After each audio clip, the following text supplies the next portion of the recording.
Welcome to A Guide to Every Deck in Legacy. Today we're looking at Reanimator. Reanimator is a primarily black combo deck that's looking to quickly put a large creature into the graveyard and then return it to the battlefield. The creature of choice is Gristlebrand since it draws a ton of cards and can set up additional creatures to be returned. Other notable threats include Archon of Cruelty, Serra's Emissary, Iona, and Chancellor of the Annex. Archon and Chancellor are both highly disruptive, and Emissary or Iona can single-handedly win the game against some decks. The cards that bin creatures are Entomb and Faithless Looting, although you can also Thoughtseize or Unmask yourself.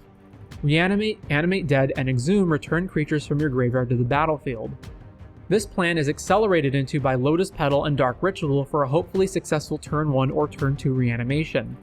As previously mentioned, Thoughtseize and Unmask can be used to bin your own creatures, but their primary function, along with Grief, is to clear the way of your opponent's answers or disrupt them in general. The best hands to keep are ones that have the tools to reanimate a creature, enough mana to cast them, and at least one piece of disruption. Hands lacking one of those elements can be acceptable if they're extremely fast or if you have Faithless Looting to dig for missing tools. Reanimator's biggest weakness is obviously Graveyard Hate, which the numerous hand disruption spells can deal with. However, if one resolves, it can be tough to overcome.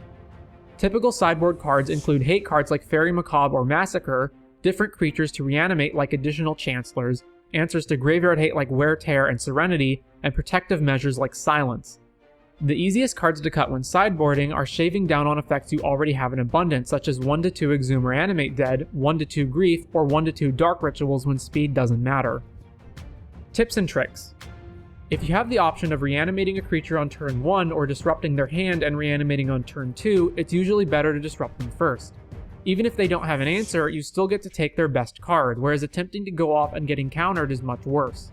Although not ideal, Grief is technically a creature you can reanimate, including twice off the bat if you evoke it. Keep in mind that while you can target yourself with Thoughtseize and Unmask, Grief only targets the opponent. Entomb can find any card, not just creatures, so you can bin things like Faithless Looting or Coffin Purge if you really need to. It's easy to forget that Animate Dead reduces the power of the creature it returns by 1. This isn't often relevant, but it can matter for life gain from Gristlebrand, attacking with Grief, etc. Reanimate and Animate Dead can return a creature from your opponent's graveyard as well, which may come about if you target them with a discard spell and find a good hit. Exhume returns an opponent's creature as well, which can matter in various situations, such as if you take a creature of theirs with a discard spell or against Solitude. Exhume doesn't target, so you can get around single target Graveyard Hate like Surgical Extraction if you have multiple creatures in the yard. If you cast Exhume and they get rid of all your creatures in response, you can cast Entomb to get another creature before Exhume resolves. While it's usually beneficial to discard your big creatures to Faithless Looting, keep in mind that it also exposes them to Graveyard Hate if you can't reanimate them immediately.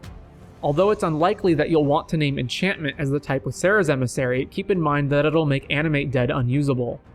I hope you've enjoyed this look at Reanimator. I want to thank my fellow players in the Magic community for whom sharing their experiences helps make these guides possible.